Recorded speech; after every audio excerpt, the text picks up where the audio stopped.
جب تک حضرت سلیمان کے پاس رہی ملک عظیم رہا.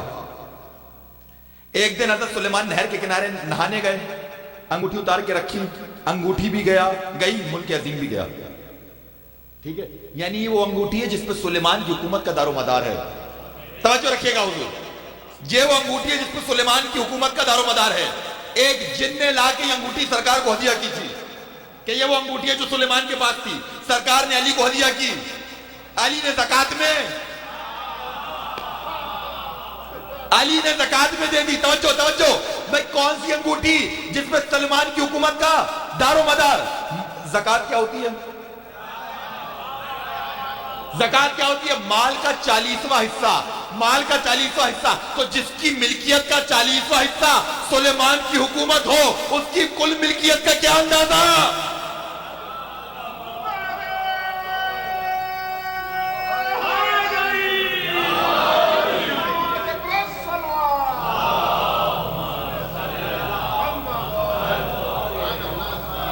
بدن محترم, یہ سیرت معصومین وہ ہیں جو عبادت سے لے کے معاشرت تک ہر میدان میں لا کے تباہ ہیں. عبادت کیسے کرنی ہے انہوں نے بتلایا, عبادت کی حقیقت کیا ہے, معرفت کیا ہے, انہوں نے بتایا. ان سے سیکھو اور تہذیب نفس کرو. یاد ہے وہ واقعہ, جنگ چھڑی ہوئی تھی, علی بار بار آسمان کی طرف دیکھ رہے تھے, ابن عباس آگے بڑھے, میں مسلمانوں سے جنگ ہو رہی تھی نا, ابن عباس آگے بڑھے, کہنے لگے یا علی کیا دیکھتے ہیں؟ کہنے لگے میں دیکھنا چاہ رہا ہوں کہ نماز کا وقت ہوا یا نہیں ہوا. یہاں بتلانا مقصود تھا, علی سے بہتر کون جانتا ہے, یہاں کچھ بتلانا مقصود تھا. کہنے لگے کہ مولک ہمسان کا رنگ پڑا ہے, پہلے جنگ کر لیں پھر نماز پڑھ لیں گے.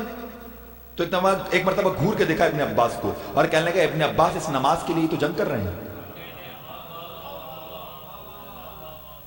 عبادت سے لے کے معاشرت تک علی سکھائیں گے نماز کیسے پڑھنی ہے, اور خدا کی قسم علی سکھائیں گے, یہ درد سکھائے گا.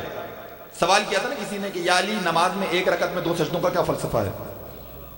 اس کا جواب وہی دے سکتا تھا جس نے عالم سجدہ میں ضربت کھائی ہو, ہے نا. کیا کہنے لگے؟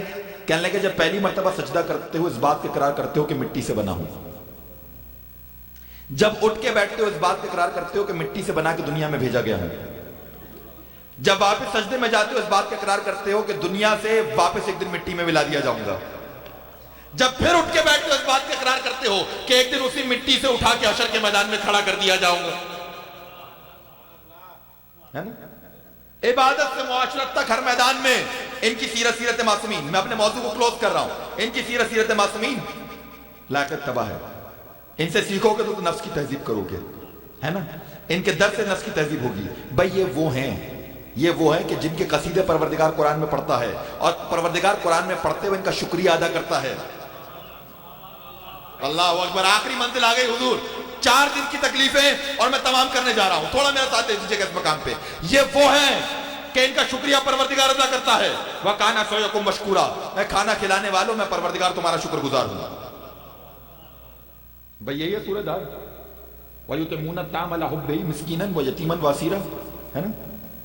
یہ وہ لوگ ہیں جو کھانا کھلاتے ہیں عَلَىٰ حُبِّهِ, اس کی محبت میں. سب کے ذہنوں میں واقعہ, میں واقعہ نہیں دہراؤں گا مگر کچھ ہدیہ کرتا چلا جاؤں اس واقعے کے حوالے سے تو محنت سوارت ہو جائے. وَيُطِعِمُونَ الطَّعَامَ عَلَىٰ حُبِّهِ مِسْكِينًا وَيَتِيمًا وَأَسِيرًا, یہ کھانا کھلاتے ہیں اس کی محبت میں, عَلَىٰ حُبِّهِ, اس کی محبت میں, مسکینوں کو, یتیموں کو, اسیروں کو. ذہن میں واقعہ سورہ دہر ہے, ٹھیک ہے. سورہ دہر کے نزول کی شان آپ کو معلوم ہے, سب کو معلوم ہے. حسنین کریمین بیمار پڑے, ایک مرتبہ رسول خدا نے کہا کہ روزہ رکھو, منت مانو, ٹھیک ہے. منت رکھی گئی, سب نے روزہ رکھا. اور اس کے بعد پہلے دن جو منزل ہے, کوئی شخص آتا ہے دروازے پہ, کہتا ہے میں مسکین ہوں, روٹیاں اسے دے دی جاتی ہیں. اسیر ہوں, دوسرے دن آتا ہے روٹیاں اسے دے دی جاتی ہیں. تیسرے دن آتا ہے یتیم ہوں, روٹیاں اسے دے دی جاتی ہیں, ٹھیک ہے. اس کے بعد سرکار اپنے اہل خانہ کو دیکھتے ہیں کہ اس حالت میں ہے کہ بڑے نحیف اور لاغر محسوس ہو رہے ہیں, ہاتھوں کو بلند کرتے ہیں دعا کے لیے, اور ایسے میں سورہ دہر کا نزول ہوتا ہے. میں نے بہت تفصیل میں نہیں کیا, بہت بالکل اوپر صاحب کے سامنے بیان کر دیا, مگر اب نقطہ سن لیجیے گا. حسنین کریمین بیمار ہوئے, رسول نے کہا روزہ رکھو. علی نے روزہ رکھا, فاطمہ نے روزہ رکھا, حسن نے روزہ رکھا, امام حسین نے روزہ رکھا, حد تو یہ گھر کی کنیز نے روزہ رکھا. مجھے کوئی جھوٹی روایت دکھائیں جس میں یہ ہو کہ رسول خدا نے بھی روزہ رکھا.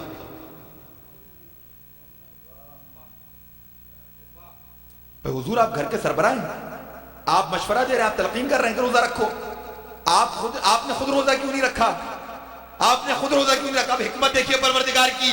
اگر سرکار روزہ رکھ لیتے تو امت کہتی ہے سورج ہر سرکار کی شان میں آیا ہے. امت کہتی سرکار کی شان میں آیا ہے. چونکہ سرکار نے روزہ نہیں رکھا, اب کوئی انکار نہیں کر سکتا, ماننا پڑے گا کہ اہل بیت کی شان میں.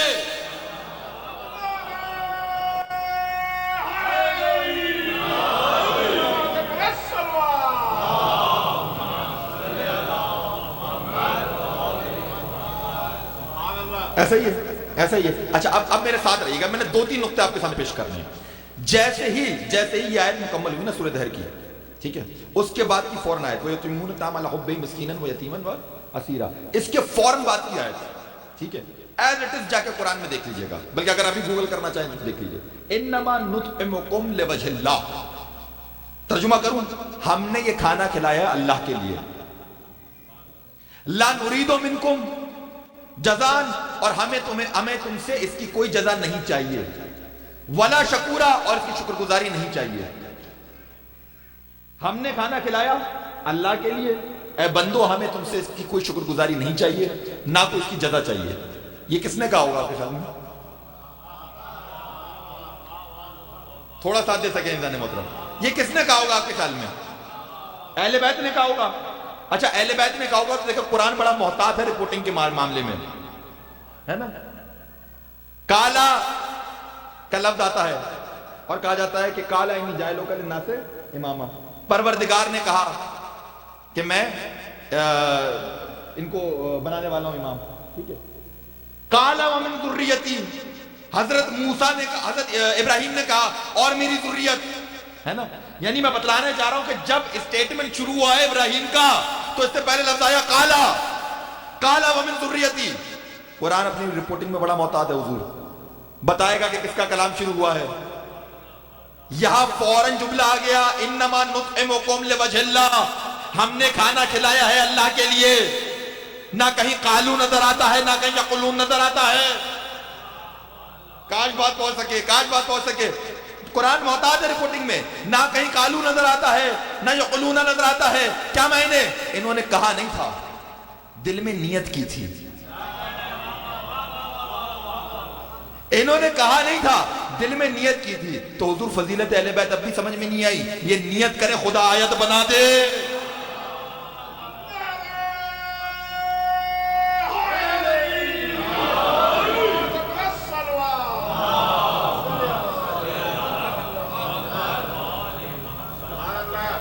سرکار صحابی اور اہل بیت میں فرق یہی ہے, میں پورے قرآن کا جائزہ کر لیجئے, صحابی اور اہل بیت میں فرق یہی ہے. آیت اترے عمل کرے صحابی, ایسا ہی ہے. روزہ رکھو آیت اتری عمل کرے صحابی. نماز پڑھو آیت اتری عمل کرے صحابی. حج سر انجام دو آیت اتری عمل کرے صحابی. زکوٰۃ نکالو آیت اتری عمل کرے صحابی.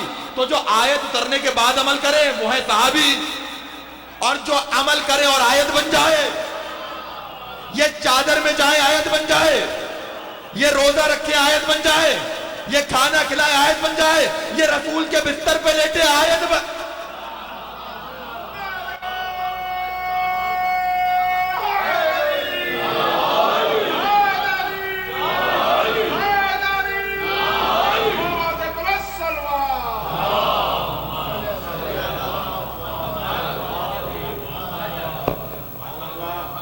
چلے ہم مزاج بن گیا تو آخری چیز بھی کلوز کر ہی دیتے ہیں. ہمیں کیا کہہ رہے ہیں, ہمیں نہ کوئی جزا چاہیے, نہ کوئی شکریہ چاہیے, نہ کوئی جزا چاہیے, نہ کوئی شکریہ دے.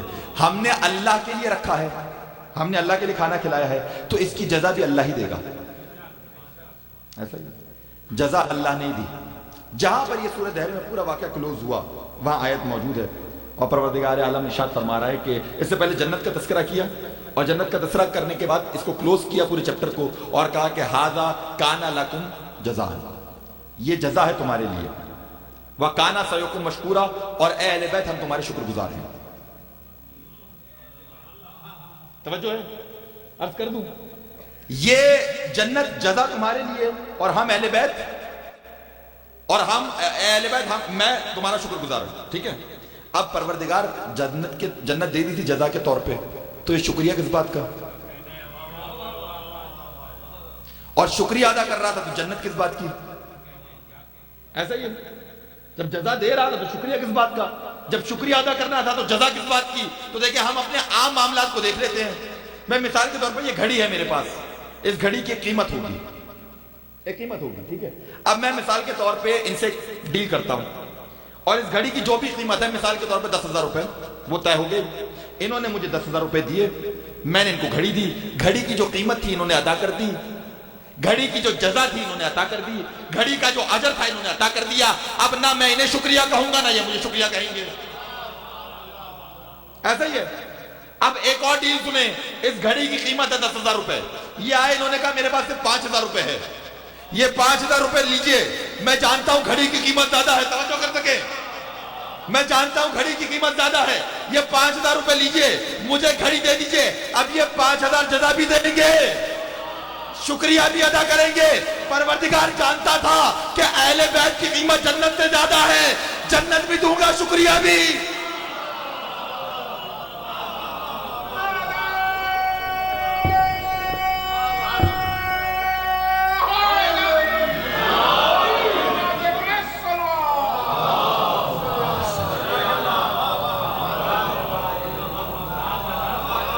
میں شکر گزار آپ کی سماعتوں کا. آپ نے 4 دن اس شوق سے اور اس دل جمعی کے ساتھ سنا. حقیقت یہ حضور کہ تہذیب نفس کرنا چاہتے ہیں تو ان کے کردار سے متمسک ہو جائیں. یہ وہ گھرانہ ہے کہ جو سرکار نے ایسے نہیں کہا تھا کہ تم میں 2 گرا قدر چیزیں چھوڑ کے جا رہا ہوں, ہے نا. ایک قرآن, دوسری میرے اہل بیت. ضمانت لی تھی نا, ضمانت لی تھی سرکار نے کہ جو ان سے متمسک ہو گیا اب کبھی گمراہ نہیں ہوگا, قیامت تک گمراہ نہیں ہوگا. سرکار ضمانت لے کے گئے تھے, ٹھیک ہے نا. مگر مسئلہ کیا کہ امت نے سرکار کی نہ اس حدیث کا پاس کیا نہ اہل بیت کا پاس کیا, اور ظلم کی انتہا کربلا کے میدان میں برپا ہو گئی. عزیزان محترم, بس ایک روایت کی زحمت, اپنے نصیب کے حساب سے گریہ کیجیے گا. کسی کو دکھانے کے لیے گریہ نہیں, کسی کو جتلانے کے لیے گریہ نہیں. آپ کا معاملہ ہے, آپ کی بیوی کا معاملہ ہے. خدا کی قسم, میرا معاملہ میری بیوی کا معاملہ. عزاداری میں کوئی ریاکاری نہیں. ہاں, ایک روایت کی ضرورت. تاریخ کا ایک بہت بڑا حصہ ان روایات سے لکھا گیا اور نقل ہوا کہ جب مختار نے قیام کیا اور قاتلان حسین کو پکڑ پکڑ کے لایا جاتا تھا اور ہر ایک سے کہا جاتا تھا کہ بتا تو نے کیا کیا, اپنا جرم بتا. اور جب وہ اپنے جرم کا اعتراف کرتے تھے تو مقتل کی رپورٹنگ ہوتی تھی, ٹھیک ہے, تاریخ کی رپورٹنگ ہوتی تھی. بس اب ایک روایت سنیے. ہرملہ قید کر کے لایا گیا, ہرملہ قید کر کے لایا گیا. مختار نے کہا بتا تو نے کیا کیا تھا. جانتے ہرملہ نے کیا کہا؟ ہرملہ نے کہا کہ تجھ سے سنا نہیں جائے گا مختار, تو سزا جاری کر. مختار کہتا ہے نہیں, میرے دربار کا اصول ہے کہ اپنے جرم کا اقبال کرنا پڑے گا, بتلانا پڑے گا, اس کے بعد سزا سناؤں گا. ہرملہ کہتا ہے کچھ خاص نہیں, میں نے 3 تیر چلائے تھے.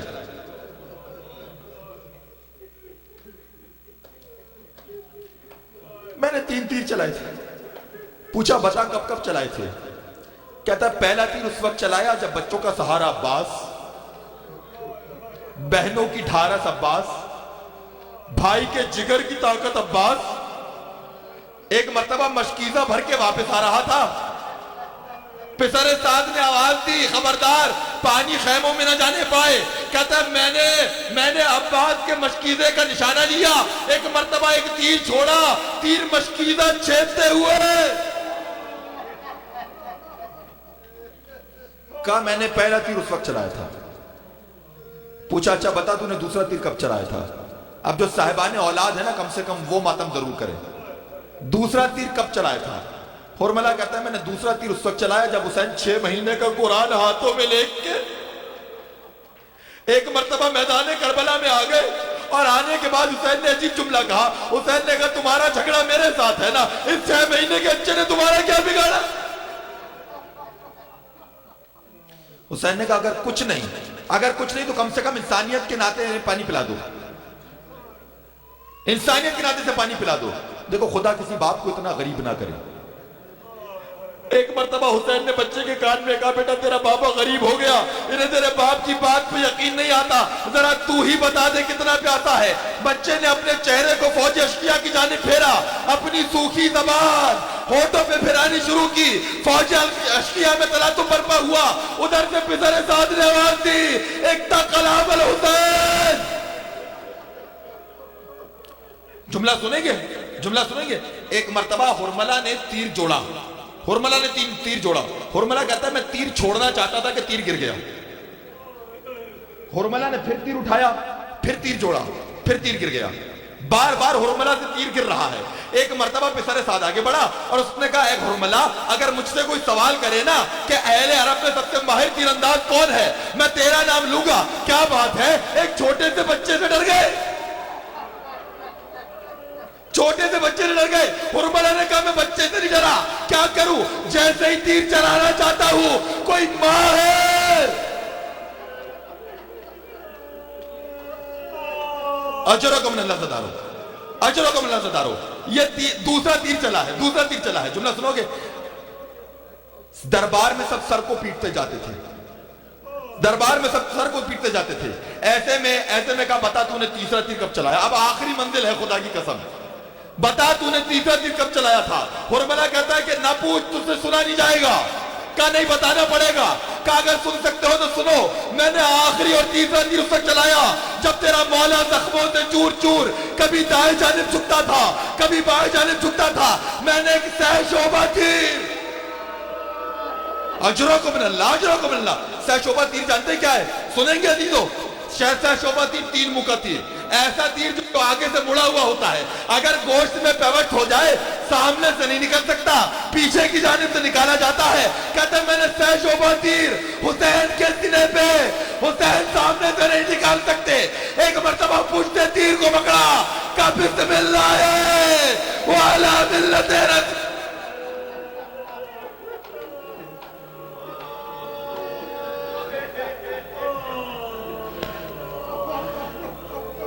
الان اللہ امتن قتلت کا, الان اللہ امتن ظلمت کا. ربنا تقبل منا انک انت السمیع العلیم برحمتک یا ارحم الراحمین. ماتم حسین.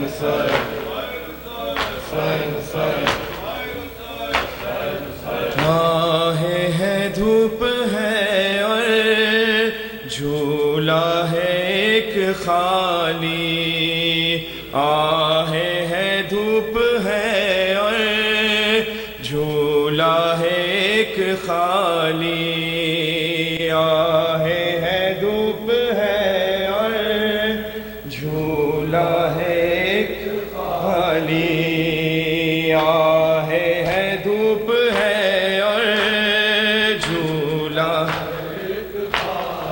اصغر کی اجڑی مانے, اصغر کی اجڑی مانے دنیا لگ بسالی, آہیں ہے دھوپ ہے اور جھولا ہے ایک خالی, آہیں ہے دھوپ ہے اور جھولا ہے ایک خالی. ایک پھول کو دہکتی ریتی میں دفن کر کے,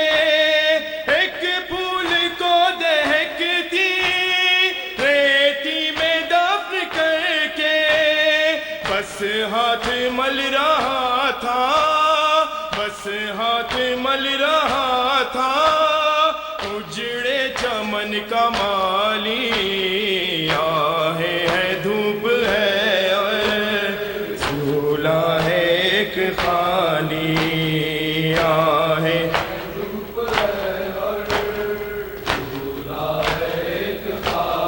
صحرا میں سو گیا ہے جھولے میں سونے والا، صحرا میں سو گیا ہے جھولے میں سونے والا، زندہ میں سو گئی ہے جھولا جھلانے والی، آہے ہے دھوپ ہے اور خالی، آہے ہے دھوپ ہے اور صحرا میں سو گیا ہے جھولے میں سونے والا، صحرا میں سو گیا ہے جھولے میں سونے والا، زندہ میں سو گئی ہے جھولا جھلانے والی، آہے ہے دھوپ ہے اور اصغر کی اجڑی ماں نے، اصغر کی اجڑی ماں نے دنیا لگ بسالی، آہے ہے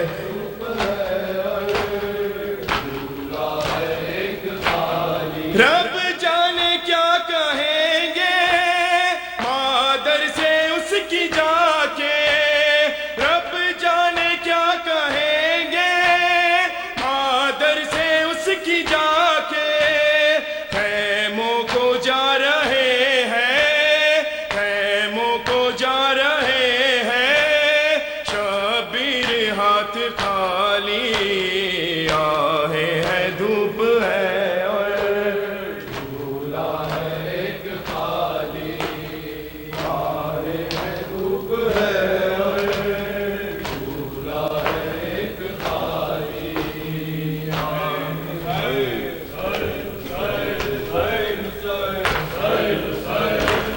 بولی صغرا پہ در نہیں آتے، بولی صغرا پہ در نہیں آتے، بولی صغرا پہ در نہیں آتے، بولی صغرا پہ در نہیں آتے، بولی صغرا پہ در نہیں آتے، کیا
زمانہ ٹھہرا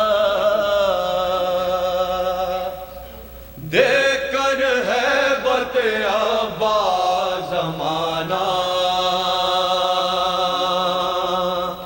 زمانہ ٹھہرا دے کر ہے بتیابا زمانہ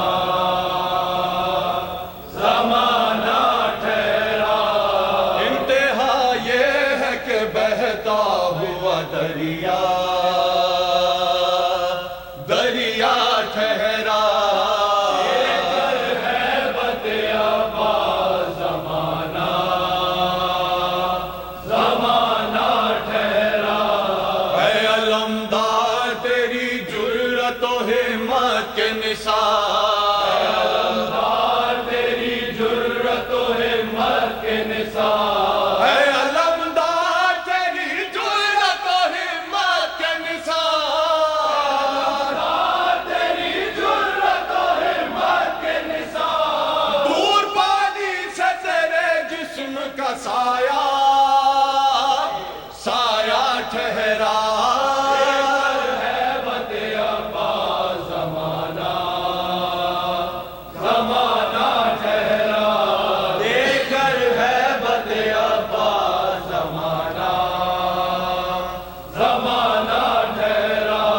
کربلا کی ہے زمین اور فرشتوں کی جبین کربلا کی ہے زمین اور فرشتوں کی جبین کربلا کی ہے زمین اور فرشتوں کی جبین کربلا کی ہے زمین اور فرشتوں کی جبین کربلا کی ہے زمین اور فرشتوں کی جبین کربلا کی ہے زمین اور فرشتوں کی جبین صدقائے دو جہاں شاہ کا روزہ روزہ ٹھہرا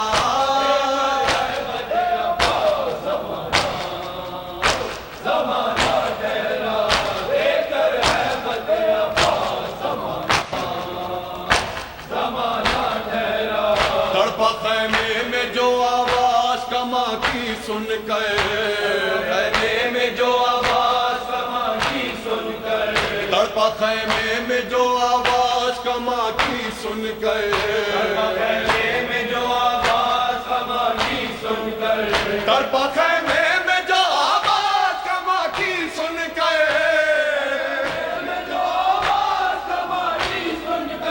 پھر نہ تھا عمر وہ مادر کا کلیجہ کلیجہ ٹھہرا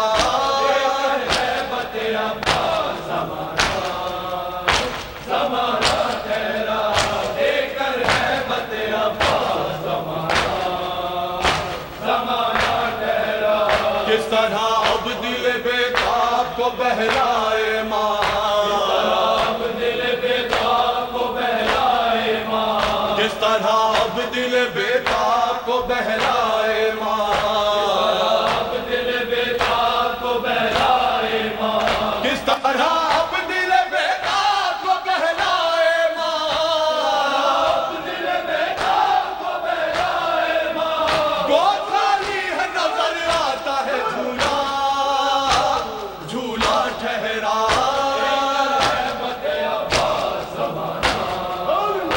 زمانہ ٹھہرا دے کر ہے بتیابا زمانہ ٹھہرا دے کر ہے بتیابا زمانہ ٹھہرا دے کر ہے بتیابا زمانہ ٹھہرا دے کر ہے بتیابا